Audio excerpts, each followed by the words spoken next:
everyone, I'm Errol Saturn, and welcome to a special midweek review of the big horror movie event of the summer titled Wepons, directed by Zach Cregger.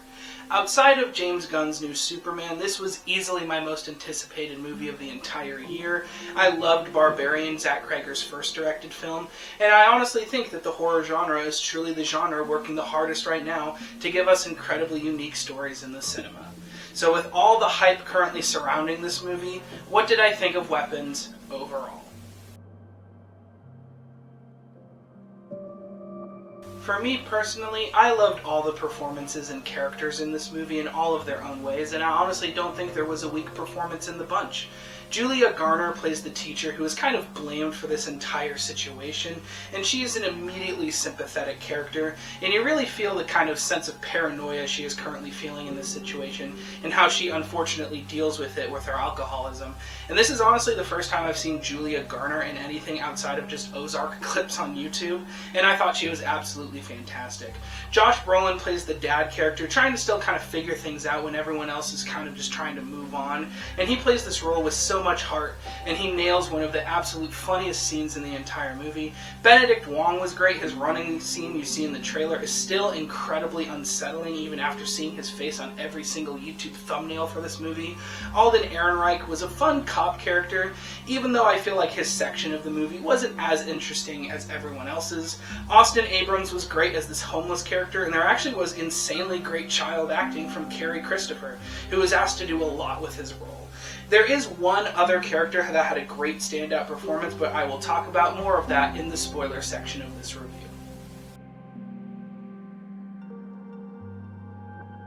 I thought the cinematography was really stand out in this movie. It plays a lot with deep, dark shadows incredibly well, and the way the camera will just linger on certain dark corners of a house for way too long, which kind of reminded me of that 2023 movie Skinamarink, made a lot of the best scares in the movie work as well as they did.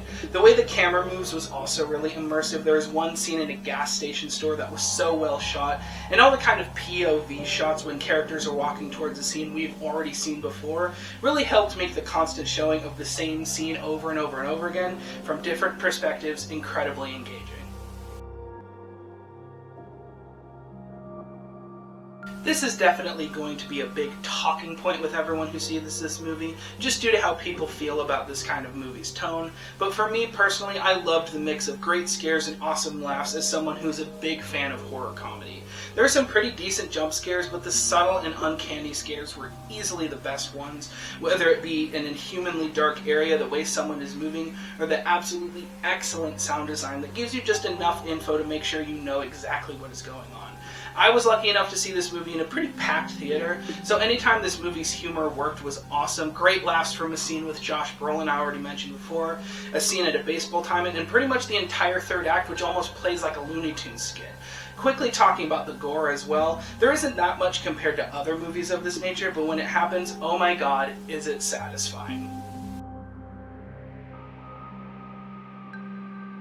I thought the way the story was told was very unique. It's told in chapters where each chapter focuses on a different character, seeing the exact same scenes we've seen before, but of course just from a different perspective. And usually I feel that out-of-order storytelling really doesn't work as well unless it's done with a lot of care and thought, like Strange Darling from last year. And I think this movie does it well, especially when it's so satisfying to piece everything together in the final act. The score was really unique for a horror movie. You will have like this unique, almost African-style drum soundtrack in certain scenes, usually when people are running towards something. And then it will have this synth-heavy soundtrack with those big, unsettling noises that has grown very popular in modern horror. And like I briefly mentioned before, the sound design is so incredibly immersive and stomach-churning. There is one scene involving the back door of a car, which for me personally was the best scare of the entire movie, that I think might be the best sound design of the year so far. Of course, outside of Warfare. Now here's where a lot of my complaints with this movie lie. First, like I mentioned in the performance section, the mastermind behind all this scary shit is played by Amy Madigan, and I thought she was really unsettling even when she was trying to put on a very nice persona, and it is a very funny, stark difference from my favorite role from hers in Field of Dreams. I wish that some of the themes that are loosely touched on here were focused a little bit more like school tragedies and survivor's guilt. Even though I liked the ending, I do wish it ended more satisfyingly instead of it just feeling really, really abrupt. I wish that there was more of an explanation of what Amy Madigan's character was doing and really why, even though the ambiguity in this movie was pretty intriguing. But I think my biggest complaint was that the movie is called Weapons, and I think it would have been cooler if the kids were used a lot more as weapons instead of just kind of standing in a basement doing nothing.